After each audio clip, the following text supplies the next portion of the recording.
बड़े बड़े ब्रांड सालों से फास्ट फैशन की रफ्तार बढ़ा रहे हैं। रातों रात फैशन बदल जाते हैं। एक कपड़ा दोबारा पहन लिया तो जैसे आफत आ जाती है, और जब वो चलन पुराना हो जाता है तो सारे कपड़े फेंक दिए जाते हैं। भराव क्षेत्रों में कचरे के पहाड़ों में कुछ और इजाफा हो जाता है। कहते हैं कि एक शख्स का कचरा दूसरे का खजाना होता है, लेकिन जब कपड़े जैसी बुनियादी जरूरतें खजाने जैसी लगे, तब हालात सुधारना बहुत जरूरी हो जाता है।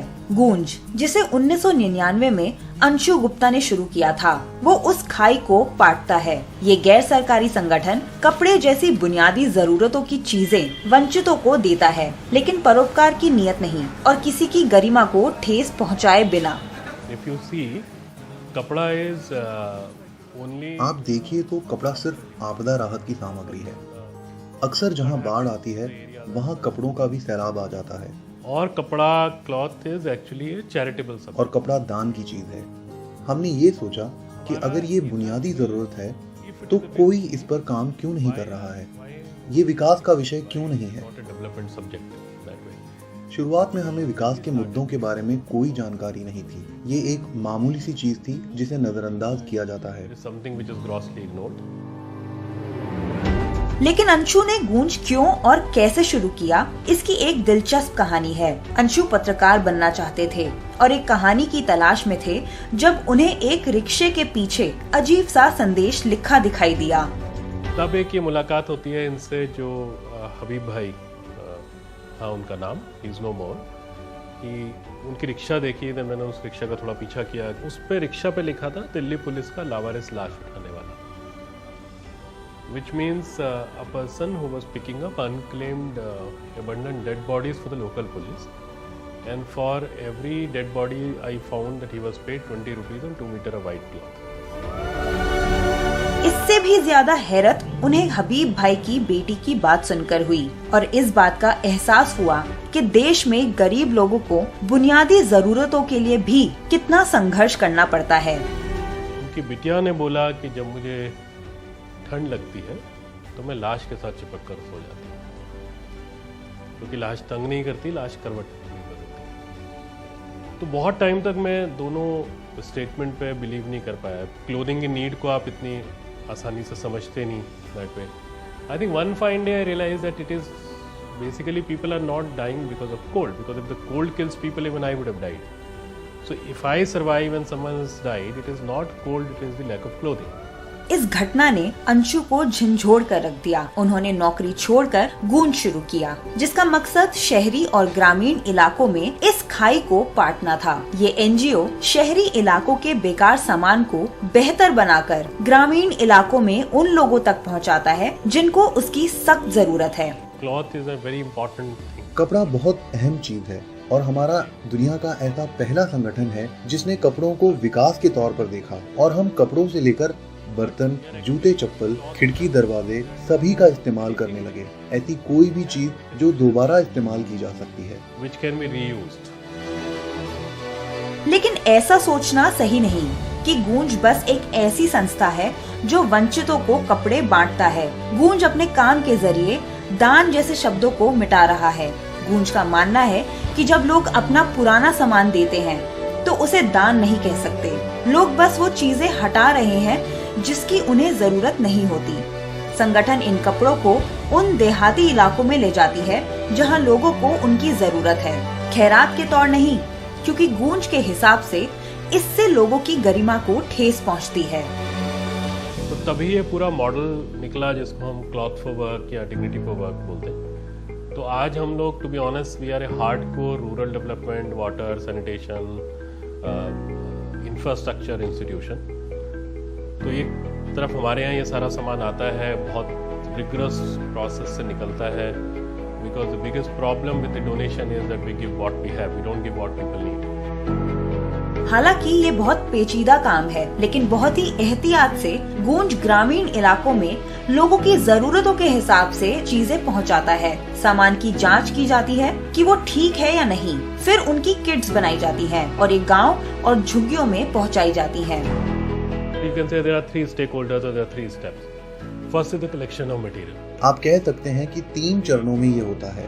पहले तो शहरों से वो सामान जमा किया जाता है जिसकी वहाँ जरूरत नहीं, जैसे कपड़े, बर्तन, जूते, चप्पल, सभी चीजें। Second part it goes through very rigorous process. फिर जिस इलाके में जैसी जरूरत है उसके हिसाब से सामान चुना जाता है। जैसे उत्तराखंड की पहाड़ियों में महिलाओं के लिए आमतौर से लोग चप्पल या सैंडल देने के बारे में सोचेंगे, लेकिन उन्हें स्पोर्ट्स शूज की जरूरत होती है। So with that minute thinking and process we do the processing. Then it is बहुत सोच समझकर ये तय किया जाता है कि फिर इनके family kits, disaster relief kits, cloth for work और dignity for work kits, school kits, menstruation hygiene kits, hygiene kit.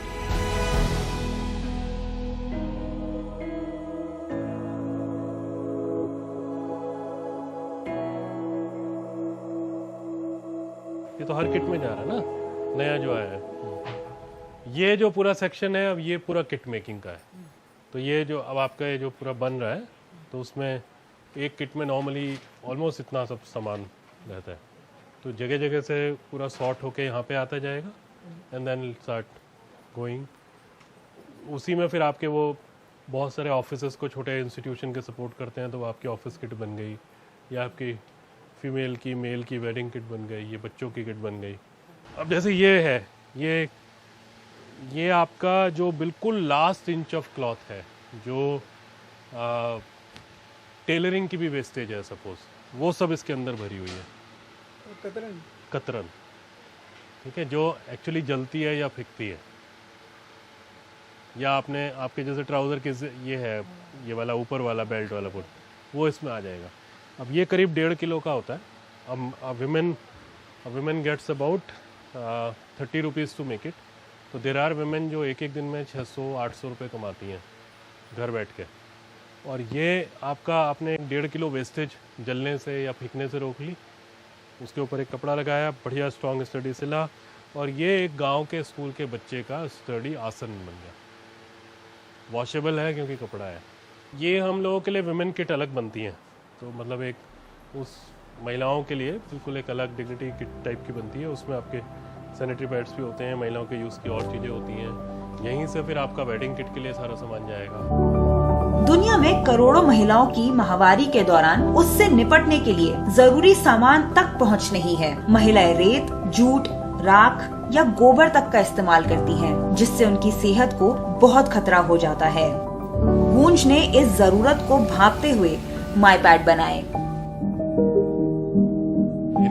हमारे पास जो भी सूती कपड़ा आता है जिसकी किसी और को जरूरत नहीं होती, उससे 100% बायोडिग्रेडेबल, सबसे सस्ता, फिर से इस्तेमाल किया जाने वाला सैनिटरी पैड बनाते हैं, जिसे माई पैड कहते हैं। हम इसे सैनिटरी पैड भी नहीं कहते, बस ये कहते हैं कि ये बेहतर कपड़ा है। ग्रामीण इलाकों की जरूरतों को ये संगठन पूरा तो करता ही है। गूंज ने ये भी सुनिश्चित किया कि जो शख्स भी कोई काम करना चाहता है वो पीछे ना छूटे। गूंज की टीम में 70% ऐसी प्रतिभाशाली महिलाएं हैं जिन्हें रोजगार का कोई मौका नहीं मिला। आज यही महिलाएं वित्तीय रूप से स्वतंत्र और स्वावलंबी हैं। जैसे देखिए, कहते हैं कि रियूज कैसे किया जाता है, हम लोग भी रियूज किए, पर जितना अब हम यहाँ पे गूंज में आके जैसे हाइजीन पर मैं ध्यान दी हूँ, वो चीज़ हम लोग, कपड़ा तो हमारी मम्मी बता दिए जो कपड़ा यूज करना, पर हाइजीन वो नहीं बताए। जैसे गांव में इस चीज़ पे बात ही नहीं किया जाता था, छुपा के रखना। जैसे मतलब जब भी माहवारी आते थे तो छुपा के, मतलब उसमें जाला है जो भी है झाड़ के यूज कर लेते। पर यहाँ जो है, मैं साफ़ सफाई पे बहुत ज़्यादा मतलब फोकस किया जाता है। इस पे मैं अब जब गांव जाती हूँ और घर पे बोलती हूँ तो गांव वाले कहते तुम नर्स की नौकरी कर रहे हो क्या। जो छोटा कपड़ा बचता है उसको कॉटन होती है जो यहाँ लाते हैं, और बाकी जो ओवर साइज है उसको काट के हम अच्छे से बना के छोटा 28-30 कमर बनाते हैं, उसको हम गांव में भेज के जहाँ ज़रूरतमंद लोग हैं उनको काम आता है। GT1 का जैसे स्कूल में हम सोच भी नहीं सकते थे जब हम अपने बच्चे को पढ़ा, तो हमारे मदद से हमारे बच्चे GT1 का जैसे स्कूल में पढ़ते हैं, तो ये बहुत बड़ी बात है। काम के बदले हमें पैसा मिलता है, और जब हम वीडियो देखते हैं और हम फील्ड में जाते भी हैं तो मुझे लगता है कि मैं अपने काम करके मुझे बहुत संतुष्टि मिलता है। कपड़े दोबारा इस्तेमाल करना, महिलाओं को रोजगार के मौके देना, शहरों और देहातों के बीच की खाई को कम करना। इसलिए गूंज की ये सारी कोशिशें क्लोथ्स विद अ कॉन्शियंस का अच्छा उदाहरण है। मैं कहूँगा कि this is one step ahead of recycling. मैं तो ये कहूँगा कि ये रिसाइकलिंग से एक कदम आगे है। जलवायु परिवर्तन के दौर में जहाँ हम कचरा बढ़ाते जा रहे हैं और जमीनों को उससे भरते जा रहे हैं, हमें समझना होगा कि हम हर चीज का ज्यादा से ज्यादा इस्तेमाल कैसे करें। Taking away the land and all. What we need to understand is that we have to do the optimum utilization of everything.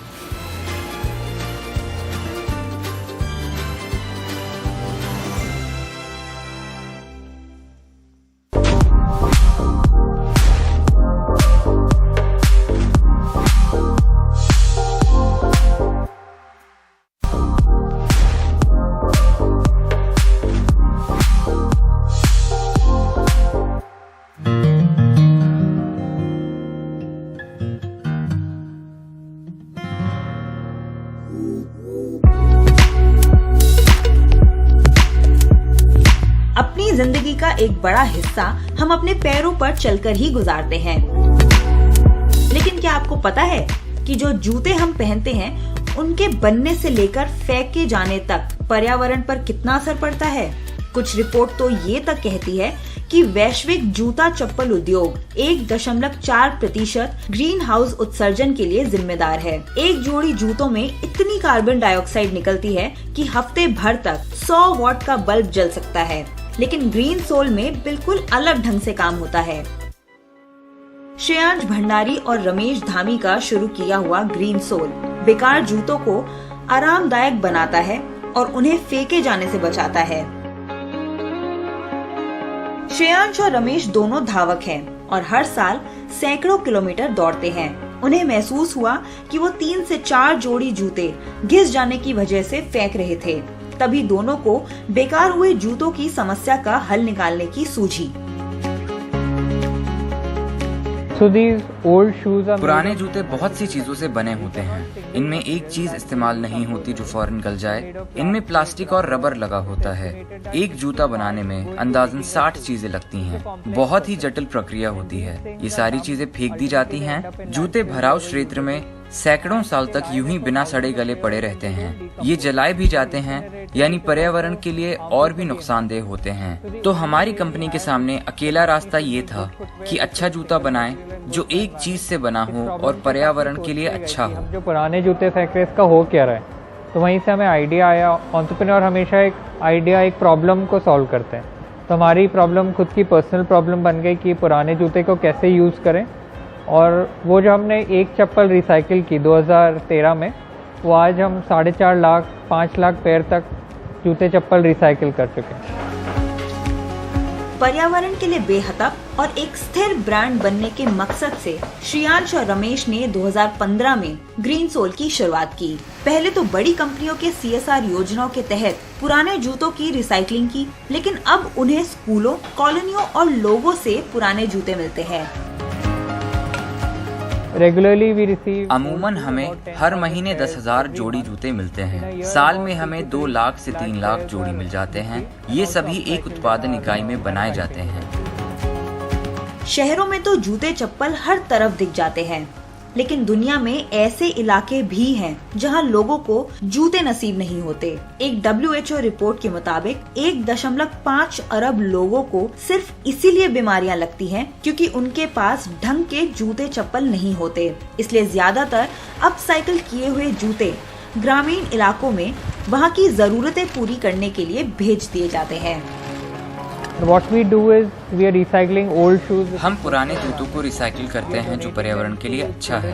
हम जरूरतमंद बच्चों को दान करते हैं क्योंकि इससे एक तो समाज का भला होता है और कौशल सक्षीकरण भी होता है, यानी समाज का ही नहीं बल्कि पर्यावरण की और आर्थिक भलाई भी हो रही है। अब तक हम 5 लाख जोड़ी चप्पल दान कर चुके हैं और 2-3 साल में 10 लाख दान करने का लक्ष्य है। In the next 2 to 3 years. So it's mainly आम तौर से जूतों से चप्पल, थैले, मैट्स जैसी चीजें बनाई जाती हैं। यानी बच्चों को जूते चप्पल मिलते हैं जिसे पहनकर वो स्कूल जा सकते हैं, और बैग भी मिलता है। इरादा सिर्फ बुनियादी जरूरतों की चीजें देने का नहीं, बल्कि ऐसी चीजें देने का भी है जो पर्यावरण के लिए अच्छी हों। which are good for the environment. देश भर में कई शहरों में ग्रीन सोल के केंद्र हैं, जहां जूते जमा किए जा सकते हैं। बेकार जूतों को एक कड़ी प्रक्रिया से गुजरकर नई जिंदगी मिलती है।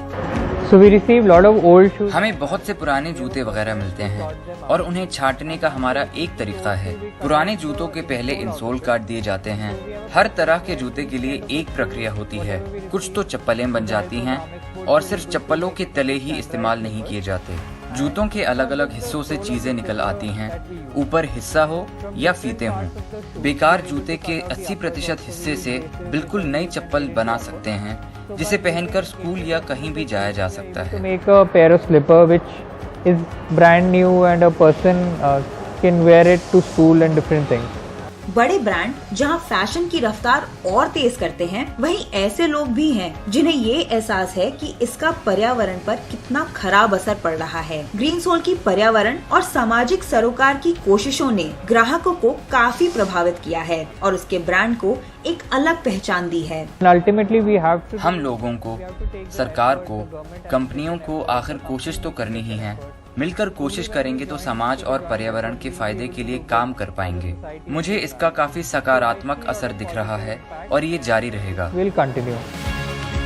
आप भी अपने पुराने जूतों को नई जिंदगी दे सकते हैं। सामूहिक प्रयास से पर्यावरण का काफी फायदा हो सकता है। साथ ही शहरी और ग्रामीण इलाकों के बीच बढ़ती दूरियां भी कम हो सकती हैं। You can go on to the आप greensoul.com जाकर देख सकते हैं कि पुराने जूते कहाँ दान करने हैं।